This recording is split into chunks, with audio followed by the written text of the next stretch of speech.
Did you know that the average person has about 60,000 thoughts a day? And here's the kicker, around 80% of those thoughts are negative. It's like our brains are hardwired to be pessimistic. But don't worry, we're here to flip the script and turn those negative thoughts into positive ones. Or as they say, worrying is like a rocking chair, it gives you something to do but gets you nowhere. So, let's hop off that rocking chair and start moving forward. Hey everyone, I'm your friend Saeed Risalat. If you're like me and have ever felt trapped in a cycle of overthinking, self-doubt, and internal misery, then this video is for you. I'm here to share some practical steps and insights that can help you transform your mindset and truly enjoy life. From mindfulness and journaling to setting small goals and embracing self-compassion, we've got it all covered. So, stick around. Let's break free from negativity together and start living the happy, fulfilling life we all deserve. Trust me, you don't want to miss this. Are you trapped in a whirlwind of overthinking, self-doubt, and internal misery? Do you long for a life free from the chains of negative thoughts and relentless self-criticism? Imagine waking up each day with a clear mind, a light heart, and a sense of joy that carries you through every moment. In this video, we will embark on a transformative journey together, exploring powerful techniques to break the cycle of negativity and embrace a life full of positivity and purpose. Join us as we uncover the secrets to rewiring your brain and unlocking the happiness you deserve.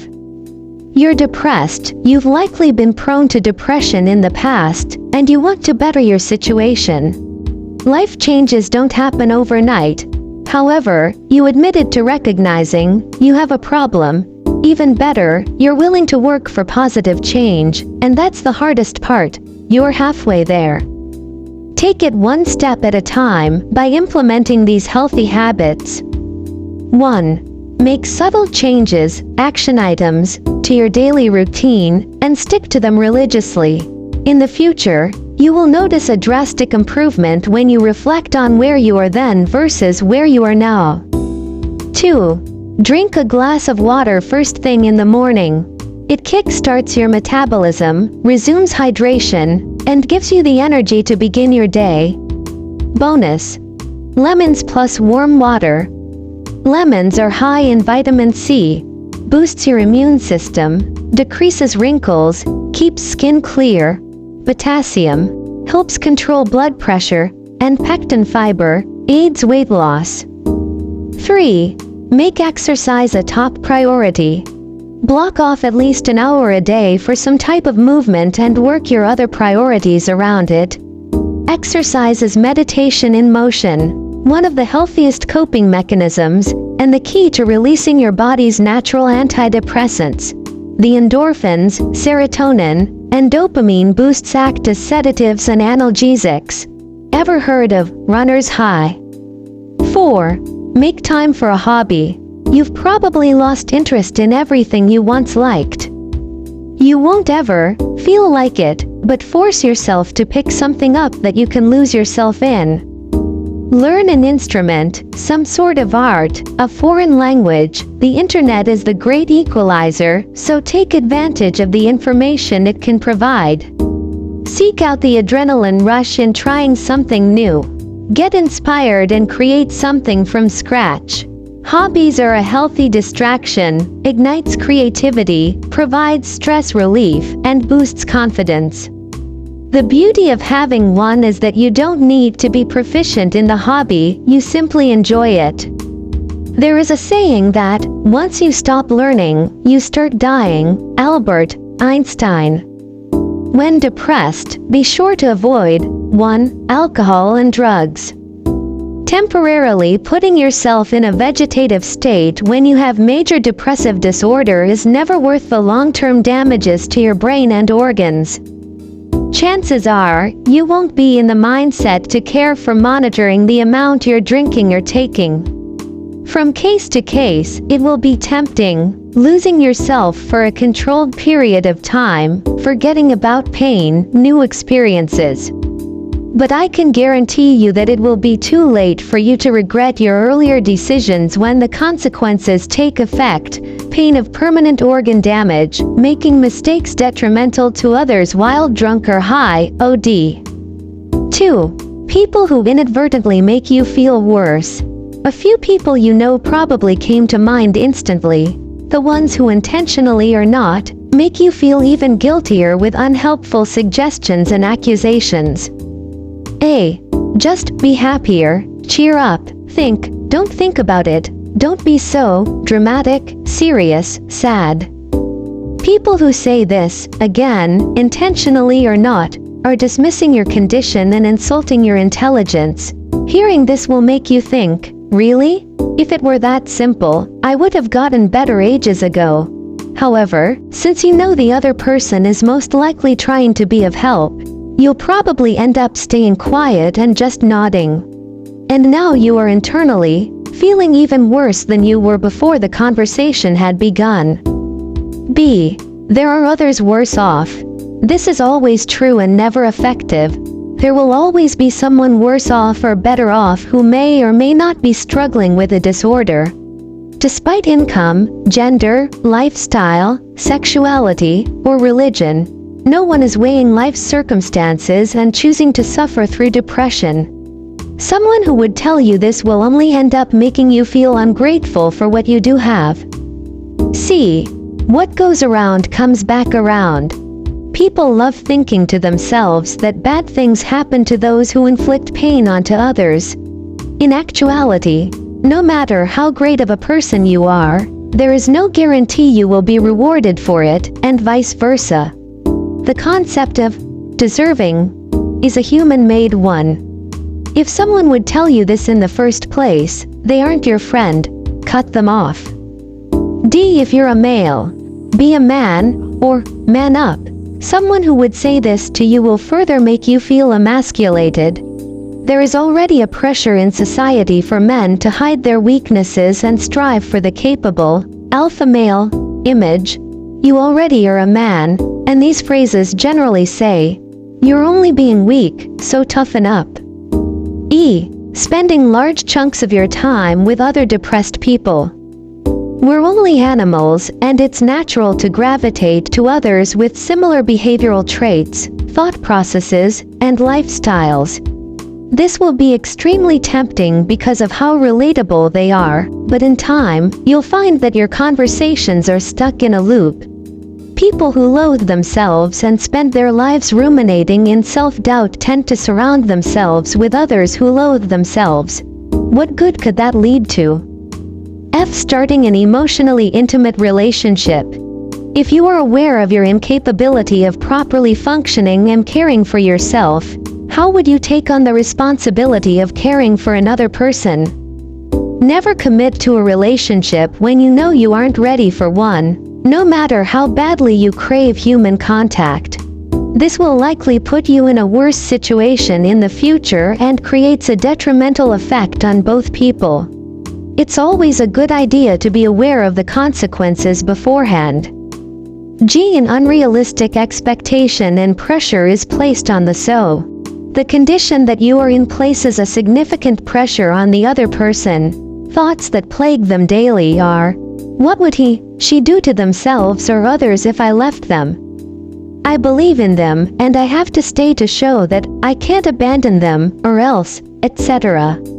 At the same time, seeing their efforts to help will place a pressure on you, causing you to think, look how hard she is trying for me, am I even improving? I'm so useless.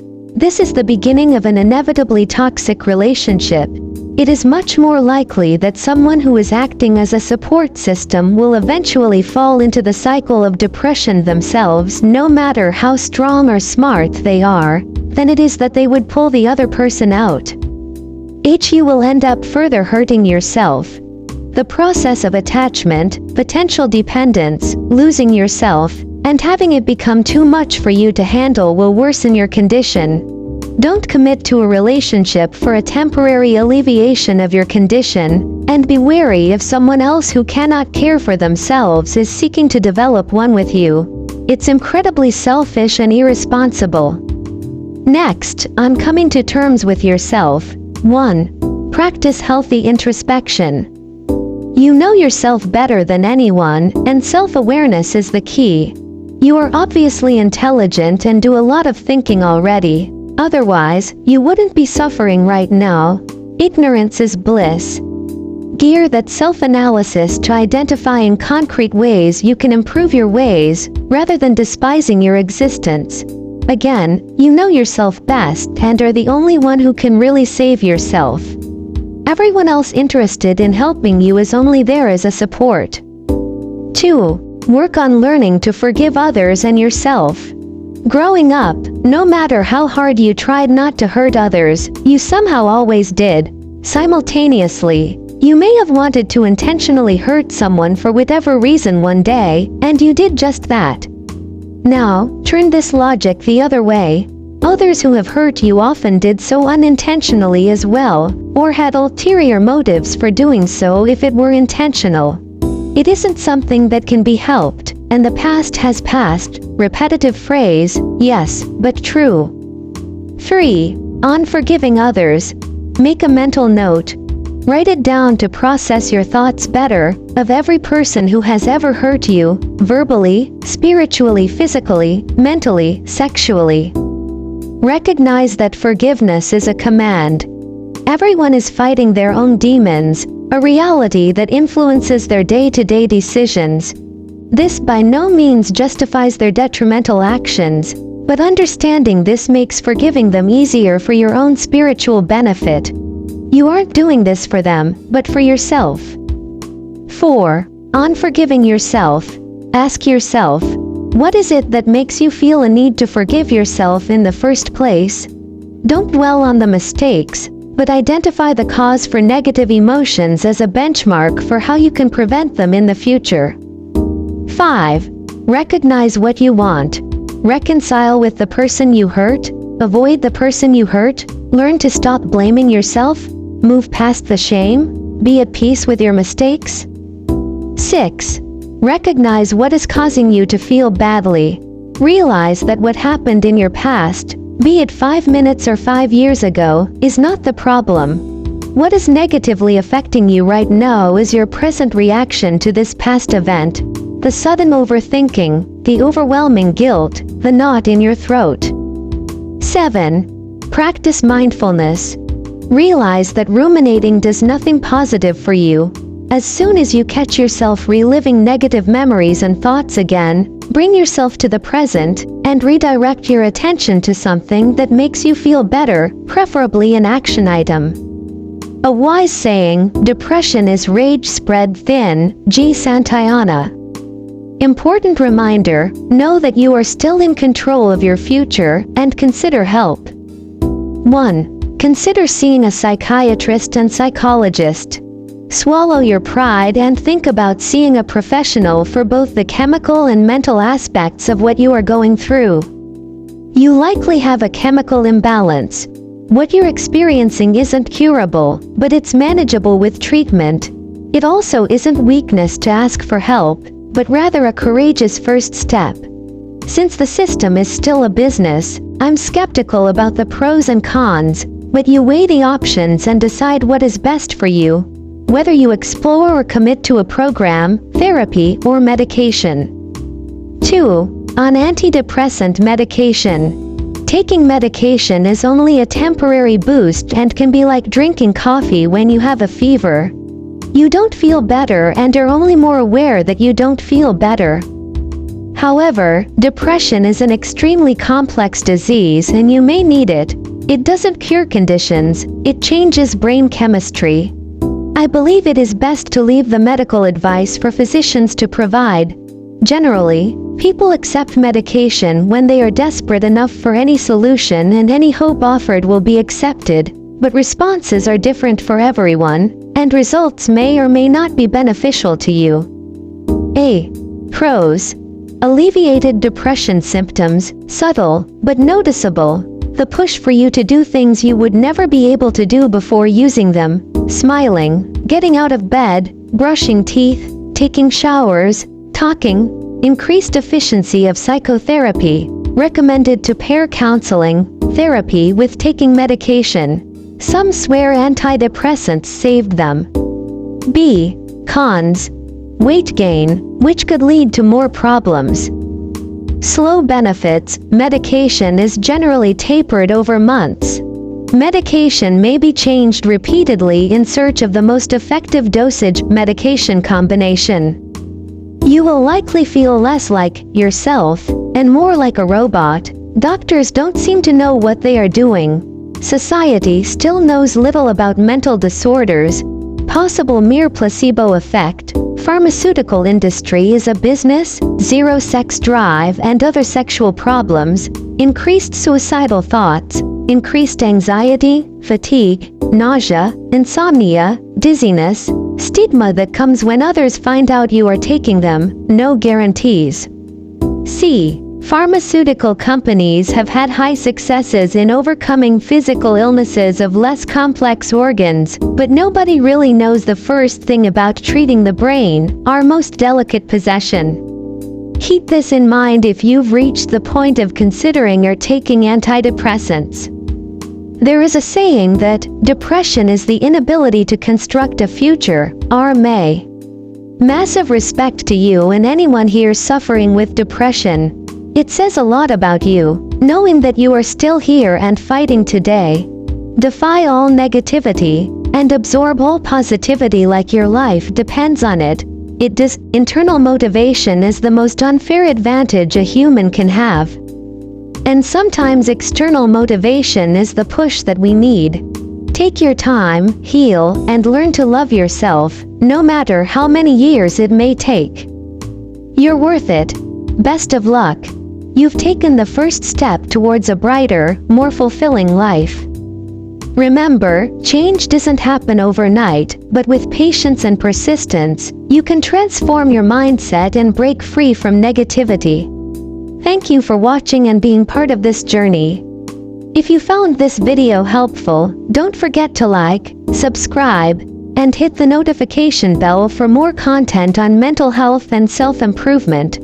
Together, we can create a community of positivity and support. Have a wonderful day, and see you in the next video.